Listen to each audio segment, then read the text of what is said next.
Cardinals down, Bucs up.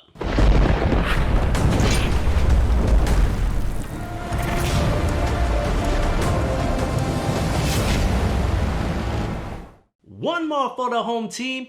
Woo! What's good, Buck Nation? It's your rude boy, Juan Agadello, and thanks for tuning in to our Week 11 episode of Tuff Bucs. We'll briefly talk about the Bucs' win against the Cardinals. We'll then preview their Week 11 matchup against the New Orlean Saints. So, let's giddy up. Coming off of a heartbreaking loss in Week 9, the Bucs continued their search for a win. And going up against the Arizona Cardinals was their best bet. It wasn't the prettiest game, but the Bucs got the job done.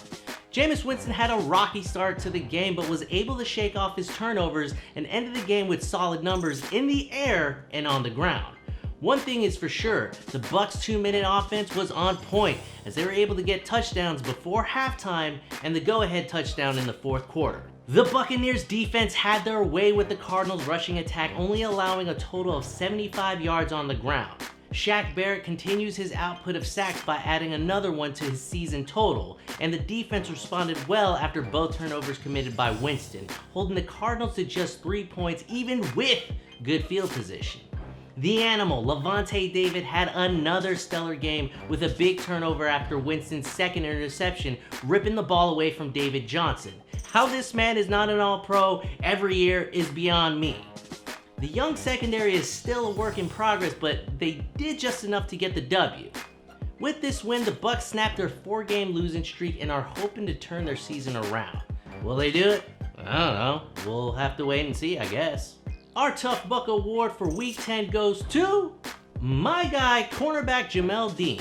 Look, in Week 9, he had an abysmal game against the Seahawks, giving up 3 touchdowns and earning him the award to walk the plank. My man shook off that performance, went into the film room, and got himself ready to start for the first time in his career.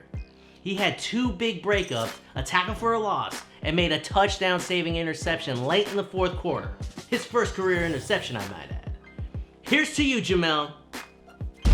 Moving on to the buck that walks the plank, and our shark bait for Week 10 is obviously former first-round draft pick, cornerback Vernon Hargraves III, who was waived by the team 2 days after last week's win.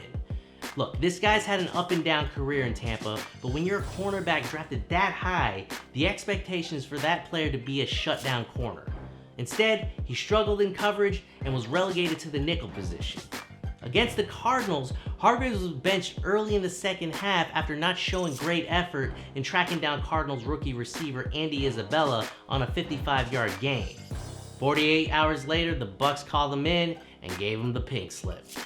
By doing this, the Bucs are saving some coin and, more importantly, are sending a message to the entire team and are holding their players accountable. Hate to do this, Vernon. You're a good dude and all, and best of luck, but you gotta walk the plank, my friend. The Buccaneers will look to win their second straight game for the first time this season against the NFC South leaders, the New Orlean Saints, who are coming off of a surprising loss to the sloppy Atlanta Falcons. This time, though, the Buccaneers will be going up against the future Hall of Famer Drew Brees instead of the backup Teddy Bridgewater, which, call me crazy, I think it's to their advantage. Last week, the Saints offense was held without a touchdown, the first time that's happened at home since Drew Brees joined the team in 2006. What's more alarming is that it was against a Falcons defense that has not been very good in the first half of the season, quite frankly. One problem the Saints have is their deep threat ability, as they rely heavily on the dink and dunk plays. That's an area they'll look to improve on against a young secondary of the Bucs, who, quite frankly, they shredded apart in their first matchup. So far this season, their numbers aren't anything top 10 worthy, but with the talent they have, especially receiver Michael Thomas, they're dangerous on any given Sunday. In order for the Bucs to have success, they'll need to put pressure on Drew Brees and disrupt his throwing, because if not, oh boy, Michael Thomas will destroy the secondary. Side note though, the Saints will be without Pro Bowl guard Andrus Peat. I think I said that right. So keep an eye out on the left side of the offensive line. The defense of the New Orleans Saints is easily top 10, and they are the backbone of this team. If they perform well, then the Saints usually win. In their last matchup against the Bucs, Marshawn Lattimore shut out Mike Evans, but with a thigh injury sustained last week against the Falcons, the Bucs might not have to worry about the all-pro corner, and will look to get Evans involved no matter what. The key for the Bucs to succeed is to protect Jameis Winston. The defensive line of the Saints, led by veteran Cam Jordan, is a scary one, especially considering that Winston has been the most sacked quarterback in the league thus far. The Bucs will also need to get the ground game going to control the clock and keep the Saints offense off the field. Now that we're all caught up with the Saints, let's take a look at a key matchup in this game. In order for the Bucs to win this game, they will have to contain Michael Thomas, which is not going to be easy. If Carlton Davis isn't active, then it's going to be up to the rookies, Sean Murphy-Bunting and Jamel Dean, to try and hold him to minimal gains. I don't like this matchup, but let's see if the rookies can rise to the occasion, man. Carl Nassib, Anthony Nelson, Carlton Davis, and now MJ Stewart are all questionable thus far for their Week 11 matchup. Last week I went 1-1, hitting the over, but just missing the spread by that much, bringing my overall record to 8-10. The Buccaneers are 5.5-point underdogs in this matchup, and with last week's win, we'll try to start a streak. The last time these two squared off, the Saints won by 6. However, the Bucs are feeling good about themselves, and it is a divisional matchup, so I expect this one to be close. Do I think the Bucs will win? It's sad to say, but I just can't see the secondary holding Michael Thomas in check.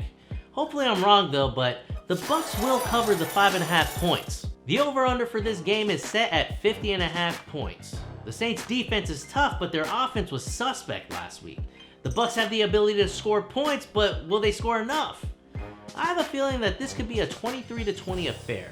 I'm gonna take the under on this one. And that's our Week 11 preview of the New Orleans Saints versus the Tampa Bay Buccaneers. Let me know who you think will win this game, or what your thoughts are on Vernon Hargraves being cut, by leaving a comment below. Like and subscribe, and if you're a real tough buck, then click that bell icon so that you get real-time notifications on when new videos drop. So until next time, Buck Nation, y'all know what to do, and that's keep firing them cannons.